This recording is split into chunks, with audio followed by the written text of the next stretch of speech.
Well, first of all, thank you so much for being here and to have this interview on Coda, but not just on Coda, on a little bit of what CryoPDB is doing and getting to know a little bit how the project is going. Basically, what we need to solve some challenge that we get in our business, and one of the biggest challenges is always to know where are our assets, where are our samples. So we need to cover security, data privacy, and also kind of very strong audit log. We wanted to use this technology to store all our data and also to provide the best transparency and security to our customers.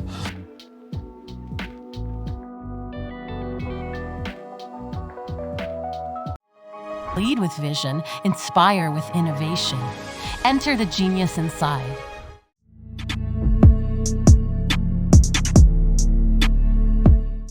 What kind of advice would you give to someone that is setting up a blockchain, an enterprise blockchain project that is starting from scratch? Because it seems that you decided to start from a clean slate, building the architecture, understanding the ecosystem, building the solutions, and so on. What would be the best advice that you could give someone that is starting from fresh?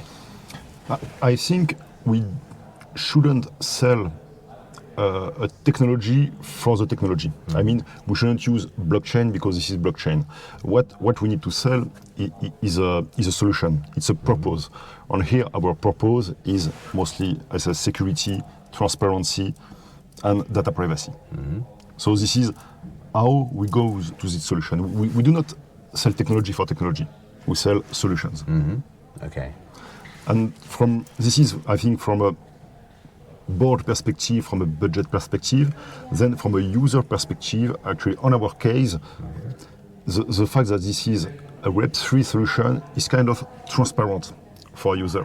Mm-hmm. This is not what the user will look at. But aside from a log perspective, traceability perspective, this is what will make all the difference. Right.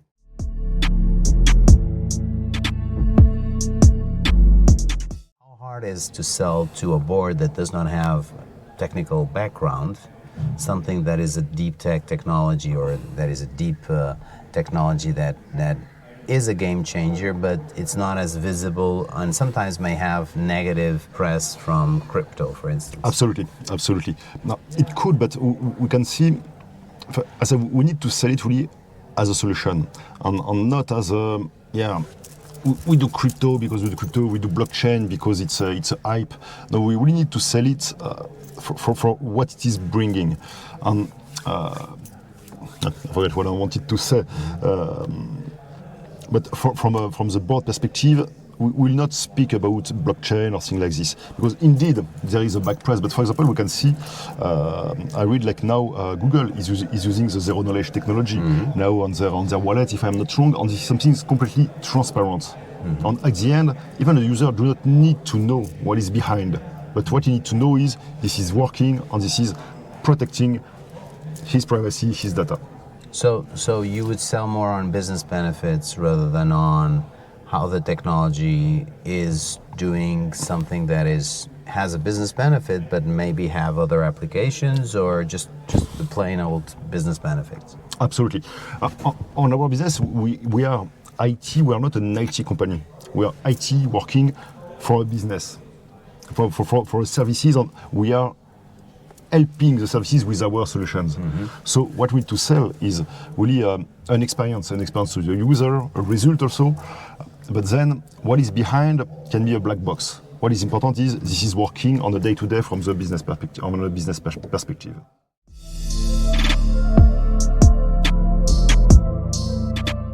Which departments would you say that were the most open to these new solutions, namely cryogenic traceability? I would say two departments, but for two different point of view, for two different perspectives. One, operations, because on our operation is really the heart of our business, and the need is that we had a very strong need of this traceability. This is really we always need to know where are our samples, on which status, if we need to make an intervention to recall them. Mm-hmm. But then I said, whatever the technology, they need, if they get this response, operation will always follow us. Also, on our side, we always kind of a will to implement technologies, to implement IoTs, and to be on the edge of the technologies. We always need to be one step forward, also to adapt on the future. Mm-hmm. And also, I remember what I wanted to say just before.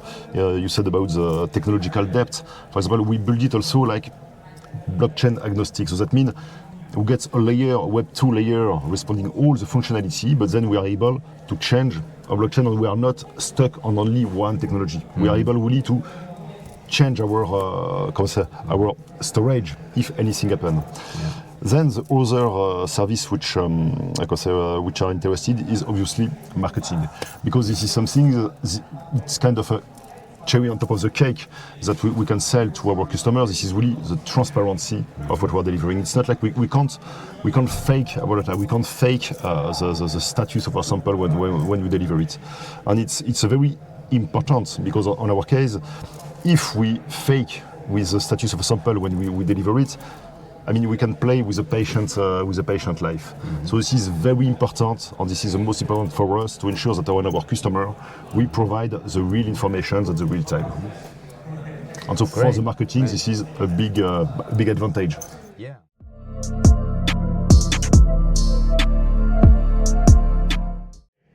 What would you do differently, because you've acquired lots of experience with this project? What would you do differently to accelerate the adoption or to accelerate the project?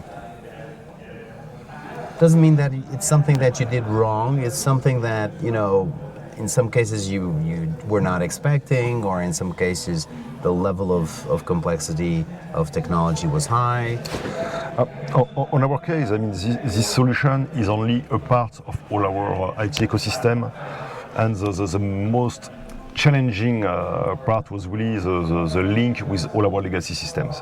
This is the most difficult and challenging part, because we need to adapt some new system, some new way to work, a new way to process data with some legacy systems that can't change, because these are systems which are implemented in years, and we can't evolve them that easily.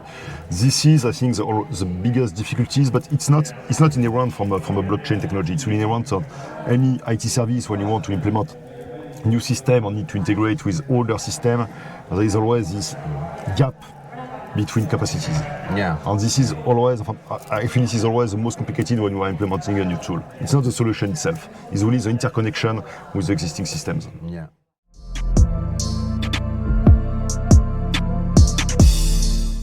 What were the unexpected benefits? You mentioned the traceability. Ops and marketing were on board and were excited about it, probably new services. Were there any unexpected benefits from the project that you were not expecting, but you still got them because of using blockchain technology or just implementing this game-changing project? And so it will be an internal benefit with involvement of all the team in a new technology. It was really like on the IT team, on all the IT teams, this willingness to touch new technology, to touch new things, and exciting to get into this new world. And it really bring kind of new motivation and new energy, that instead of always working, I said, on legacy systems, it really bring a fresh air on all our service. And everyone plays a game, and even this kind of project is always, I mean, we need to coordinate different parties, different companies, different services, but it's really bring kind of new motivation and new energy on the service. And it was really something very positive that I didn't expect at this point. Yeah, great.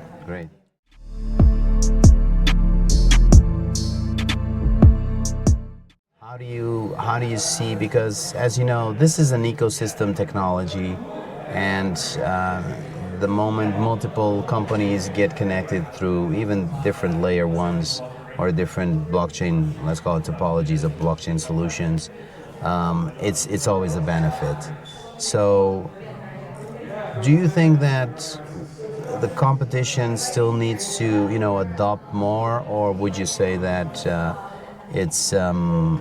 it's something that everybody's doing it, but nobody's talking about it? I think it's something which is, spread like silently, and it's we got a big hype with all the blockchain technology like a few years ago, but now it's become kind of a not standard, but it's used. But I said it can be transparent for the user. What they expect is a result, and what about our competitors? I didn't heard they are using it or anything, and we really expect that the ecosystem possibility bring by the blockchain, and really the thing that the reliability on all your partners, when you bring an ecosystem, you are much more stronger. And it's what really brings the blockchain with this sustainability we get between the different partners in the ecosystem, the resilience this is bringing. You can lose one of your nodes, but your system is still running, and it's really what we expect that will make the difference. And to bring to our partners a very strong solution that they can rely on it, and will at the end it will all be part of this ecosystem. It will not be only ours; it will be the ecosystem where everyone will play on it. Okay, good stuff.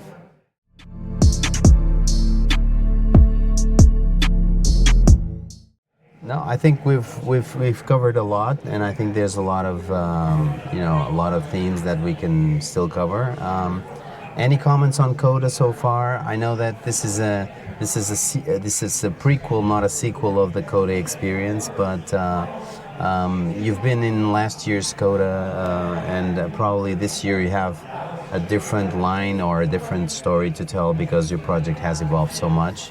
But any comments on last year's or this year's Coda?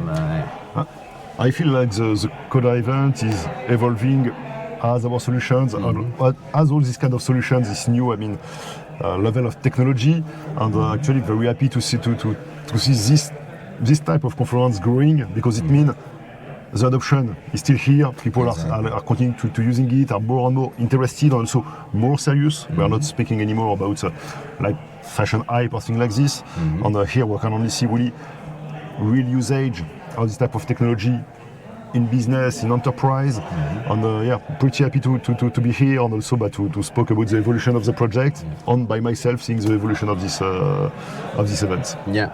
Thank you so much. Thank you very much for the interview, and let's keep in touch. Thanks.